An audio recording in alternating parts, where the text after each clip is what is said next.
What good is the dawn that grows into day, sunset at night, or living this way?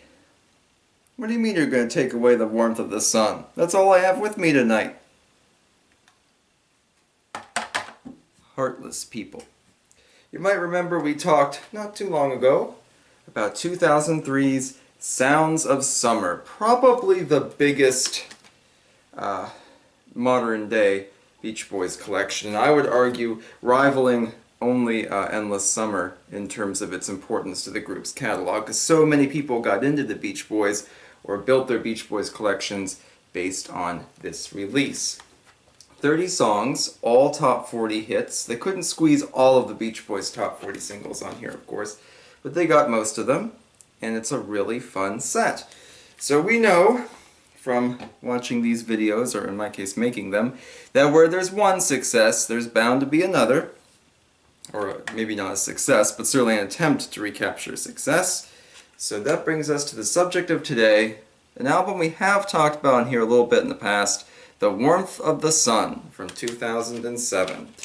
So The Warmth of the Sun could have just taken those singles that didn't make it onto Sounds of Summer, like It's Okay, Caroline No, Little Girl I Once Knew, and maybe skipped over the ones that didn't belong, like Little Saint Nick or the Beach Boys medley, and then maybe done singles that ran from number 41 down to 100. So songs like Sail on Sailor or Friends that are really big fan favorites could be there. And also we could see things that have kind of been erased from the Beach Boys catalog, like their cover of Peggy Sue, for example, or 10 Little Indians. But this set opted not to do that. Instead we get kind of a set of fan favorites and live staples and a few lower charting singles and whatnot. It's a very interesting track list, and a lot different, I think, maybe than what some people would expect. You might remember that Sounds of Summer only featured 2 songs from the 1970s. Good Timin' and their cover of Rock and Roll Music. So that leaves the 70s pretty wide open for a sequel compilation. Of course, the Beach Boys didn't have that many hits in the 70s either. So we do see an influx of 70s tunes, mostly fan favorites on here. And we also see a few very popular choices that it's kind of surprising looking back that they weren't on Sounds of Summer. So let's go ahead, we'll do the track list first here.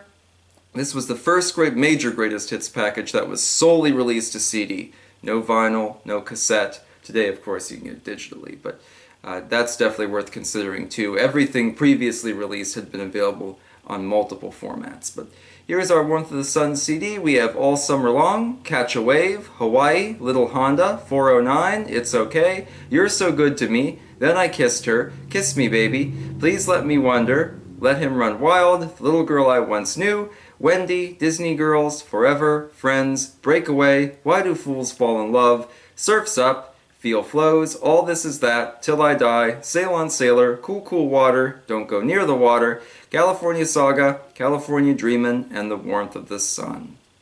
So not quite 30 songs, only 28, but about the same length as Sounds of Summer. They're only a few minutes apart.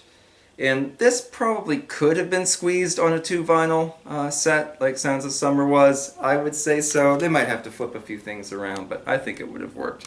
But they opted not to do that. I don't know.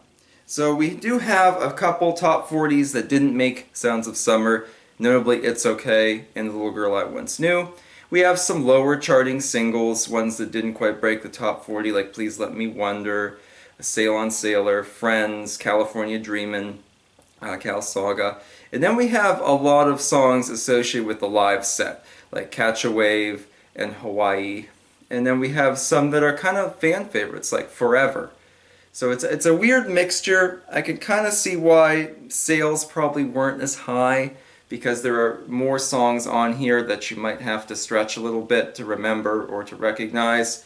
The big draw for fans, 6 new stereo mixes, All Summer Long, You're So Good to Me, Then I Kissed Her, Please Let Me Wonder, Let Him Run Wild, and Wendy, all get new stereo mixes up to date. Some of those are used on later compilations as well.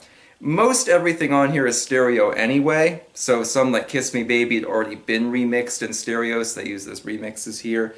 The only ones in mono, 409, The Little Girl I Once Knew, and The Warmth of the Sun. So pretty much earlier ones there.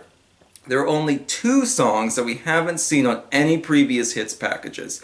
Both big fan favorites. 1970's Forever, which of course came back into vogue thanks to John Stamos and Full House. In the 90s, finally pops up here.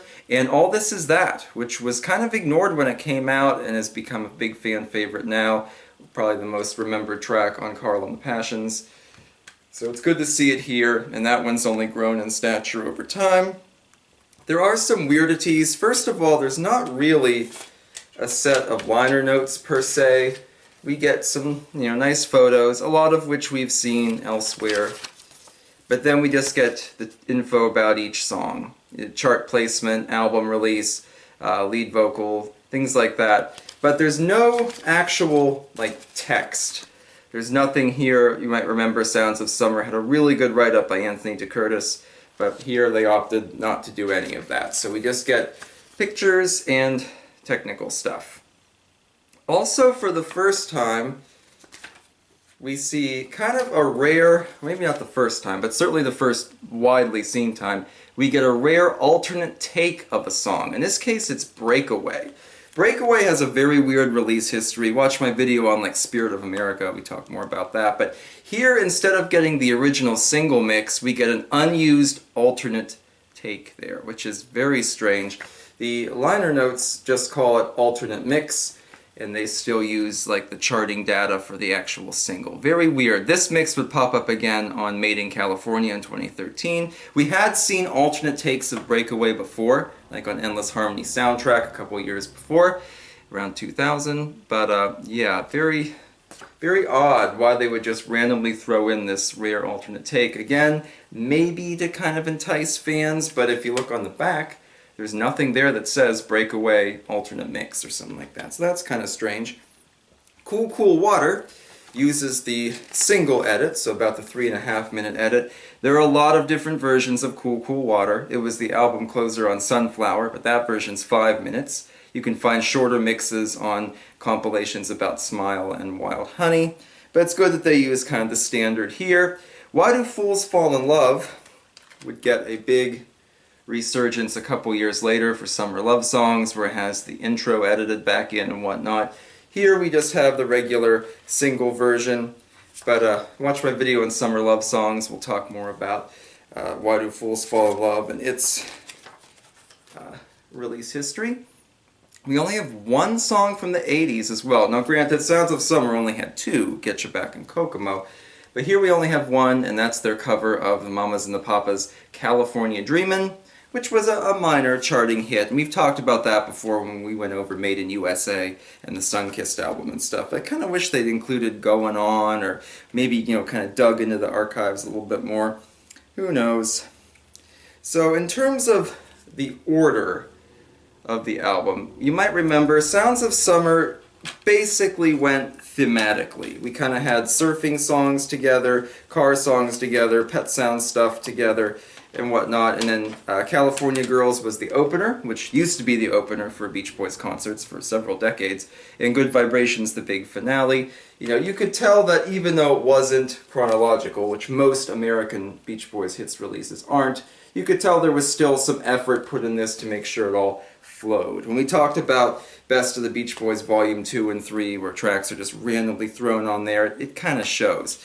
Warmth of the Sun isn't quite as organized. It looks like they started going chronologically, but then decided to sort of crossbreed that with a thematic thing. So for example, It's Okay is near the beginning of the album, even though it's one of the newest songs chronologically on the album, but because it's a beach song, they put in with the other ones.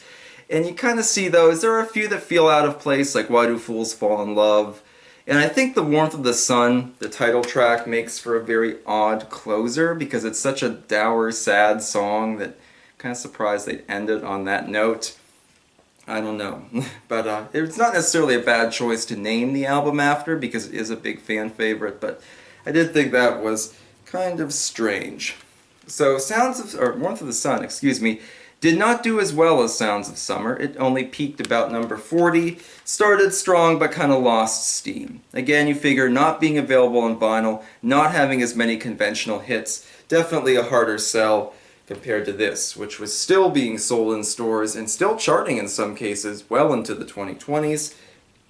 You could, however, buy a 3-disc version of Sounds of Summer that included the original Sounds of Summer, which I will open up and show you, along with the Sights of Summer DVD. We talked about that in the Sounds of Summer video, and also included Warmth of the Sun as a 3rd bonus disc. Sadly, I don't have one of those bundles, but at least this was being heard elsewhere. And again, a lot of later collections use those 2007 stereo mixes, so it's not like it's completely forgotten. It did leave a legacy, but all told today, probably remembered mostly as kind of a forgotten footnote to the Beach Boys' biggest hits package.